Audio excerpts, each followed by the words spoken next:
posible talagang pagtakpan ng nanay ni Paulo Tantoco itong si Lady Liza dahil na rin daw sa malalim na samahan ng pamilya nila at dahil na rin sa malalim na koneksyon ng dalawang pamilyang ito. Utang na loob, kumbaga.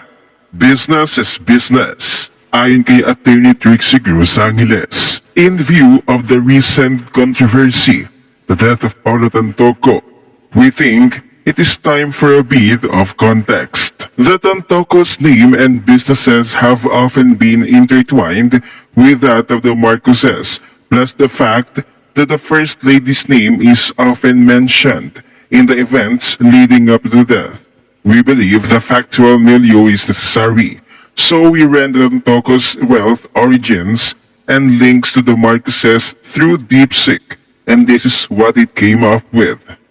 The Tantoco family, Rastans Corporation, and their ties to the Marcoses. An expanded analysis. 1. Foundation of Tantoco-Marcos relations.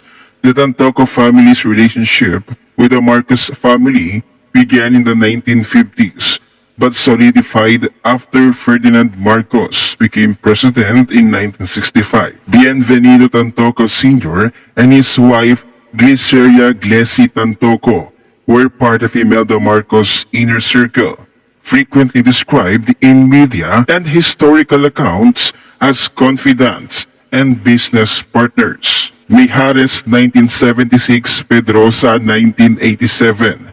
Rastans became the Marcos family's preferred supplier of luxury goods, with Imelda famously using the store to procure items for state events, foreign trips, and her personal wardrobe. Key social and political connections. Personal friendship. Imelda Marcos referred to Glessy Tantoco as her sister in public speeches, and the families vacationed together, including trips to New York and Europe. Advisory role. Bienvenido Tantoco Sr. was appointed Philippine Ambassador to the Vatican under Marcos, a position critics argue was a reward for loyalty. Shared financial networks. Leaked documents from the 1986 PCGG investigations allege that the Tantocos helped manage offshore accounts for the Marcoses, including a reported $50 million in Swiss banks under Gliceria Tantoco's name. 2. Marcos-era business privileges. The Tantocos enterprises thrived under Marcos-era policies favoring political allies. Duty-free monopolies. In 1982, the Marcos government granted Rastans subsidiary Philippine duty-free shops exclusive rights to operate retail outlets at Manila International Airport. This contract, bypassing public bidding, reportedly generated over $100 million annually for the Tantocos during the 1980s.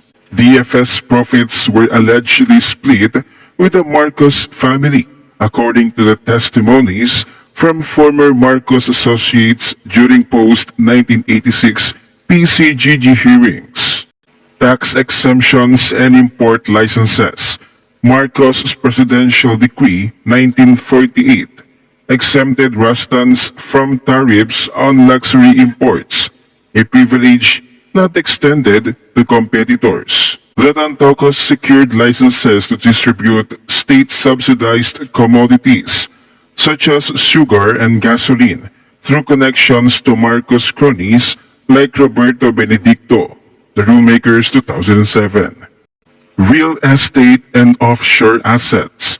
The Marcoses and Tantocos jointly owned properties, including a Manhattan apartment at Olympic Tower and a Long Island estate, both later flagged by the PCGG as potential Marcos assets hidden under Tantoco names. Gliceria Tantoco was listed as a director of Arelma Incorporated, a Marcos-linked shell company holding $35 billion in Swiss accounts.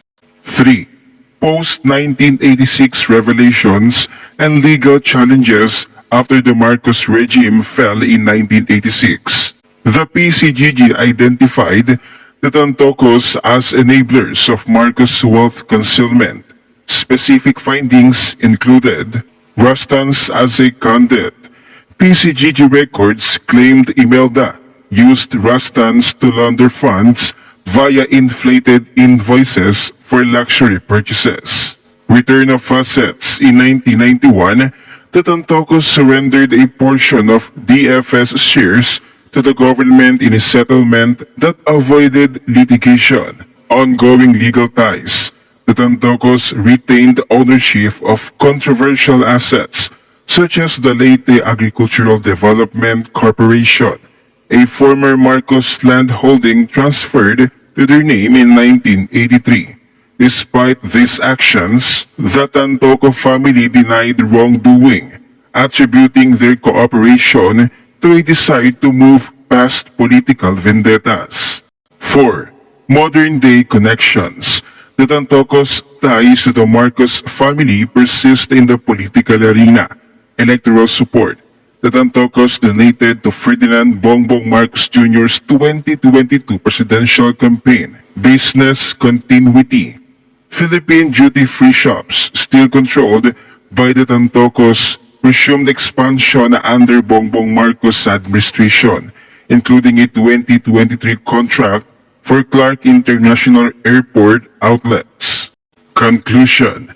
The Tantoco family's wealth and influence are deeply intertwined with their decades-long alliance with the Marcoses. Documented instances of shared assets, political appointments, and Marcos-era privileges suggest a relationship that transcends mere business collaboration. While legal outcomes have not conclusively proven illicit activity, historical records and investigative reports position the Tantocos as central figures in the Marcos network of economic and political power. At ito ang mga records, references, o mga sources na pinagkuhanan ni Atty. Trixie Cruz Angeles na talagang may malalim na samahan at koneksyon ang pamilyang Tantoco at Marcos. Kaya tila posible para sa nanay ni Paulo Tantoco na si Nena Vargas Tantoco na pagtakpan si First Lady Liza Marcos.